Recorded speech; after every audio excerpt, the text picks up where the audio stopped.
Navi Mumbai police आयुक्तालयामध्ये जी मोहीम आता जी सुरू करण्यात आलेली आहे त्याचा भाग म्हणून आज APMC पोलीस ठाणे हद्दीमध्ये कोम्बिंग ऑपरेशन सुरू आहे। याचा भाग म्हणून आम्ही कोम्बिंग ऑपरेशन करता APMC police station zone 1, zone 2, zone 3 आणि हेडक्वार्टर या ठिकाणाहून जवळपास आम्ही इथे 20 अधिकारी आणि 150 लोकांचे स्टाफ आमचा अंमलदार असे ह्या आम्ही कोम्बिंग ऑपरेशनमध्ये सामील झालेलो आहोत।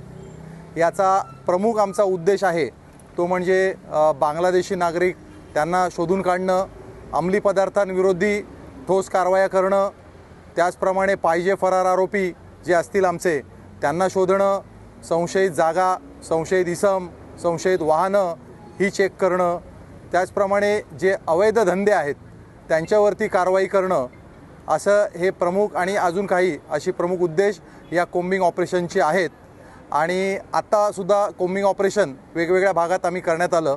सगळ्यात पहिल्यांदा आम्ही जे कोल्ड स्टोरेजेस आहेत ज्या ठिकाणी संशयित तिथे नागरिक मिळू शकतात किंवा तिथे जे कोल्ड स्टोरेज रेफ्रिजरेटेड असे कंटेनर्स असतात त्याचप्रमाणे त्या कोल्ड स्टोरेजच्या आतमध्ये जो माल असतो त्याच्या मालामध्ये आम्ही रँडमली तिथे चेकिंग केलं गेलं। तिथे काही आम्हाला आक्षेपार्ह मिळतं आहे काय, कुठला अंमली पदार्थ वगैरे मिळत आहेत काय त्याचा आम्ही शोध तपास केला। त्याचप्रमाणे त्या ठिकाणी जो बऱ्याच वेळेला तिथे परराज्यातून आलेले जे लोक असतात त्यांच्या तिथे नागरिकत्वाची तपासणी करण्यात आली। त्याचप्रमाणे संशयित दुसरं काय मिळून येतं का ते पाहण्यात आलं। त्याचप्रमाणे जी झोपडपट्टी आहे ते ग्रीन पार्कच्या जवळची ती मोठी झोपडपट्टी APMC पोलिसांच्या हद्दीमध्ये आहे। तिथेसुद्धा आमचे जे आरोपी आहेत पाहिजे फरारी, त्याचप्रमाणे सराईत जे आमचे जे रेकॉर्डवरचे गुन्हेगार आहेत त्यांची तपासणी करण्यात आली। असं ह्या प्रकारचं अभियान आमचं सुरू आहे।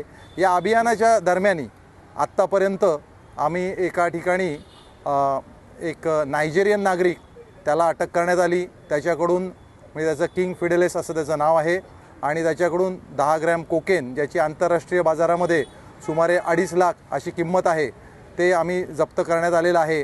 त्याचप्रमाणे एक नजमुल शेख नावाचा आरोपी जो आहे त्याला पकडून त्याच्याकडून एक देशी बनावटीचं रिव्हॉल्वर आणि एक जिवंत काडतूस असे एक जप्त करण्यात आलेलं आहे।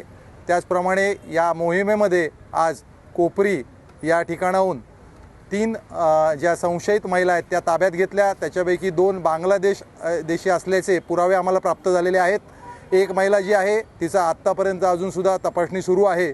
त्याचप्रमाणे आम्ही गुटखा विक्री करणारे, दारू विक्री करणारे, सराईत गुन्हेगार असे मोठी कारवाई सध्या सुरू आहे। या अभियान आमचं उशिरापर्यंत सुरू असणार आहे।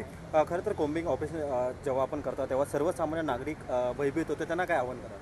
नाही, नागरिकांना आम्ही तसं पण आवाहन केलेलं आहे की आपण कुठलीही काय घाबरण्याची काय परिस्थिती इथे गरज अजिबात नाही आहे। पोलीस जे आहेत ते आमचं काम करत आहेत। त्याचप्रमाणे नागरिकांना या निमित्ताने मी आवाहन करीन की आपल्याला जर कुठे बांगलादेशी नागरिक किंवा अंमली पदार्थ किंवा दुसरं कुठलंही काही आपल्याला जर गैरकृत्य होत असेल त्याची आपल्याला जर माहिती तुम्हाला मिळत असेल तर ती कृपया तुम्ही पोलिसांना शेअर करा।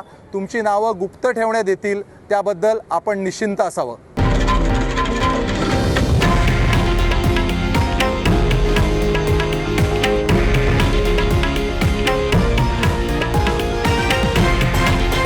हे आहे देशातील नंबर 1 न्यूज नेटवर्क आणि आपण पाहत आहात TV9 मराठी, एकमेव।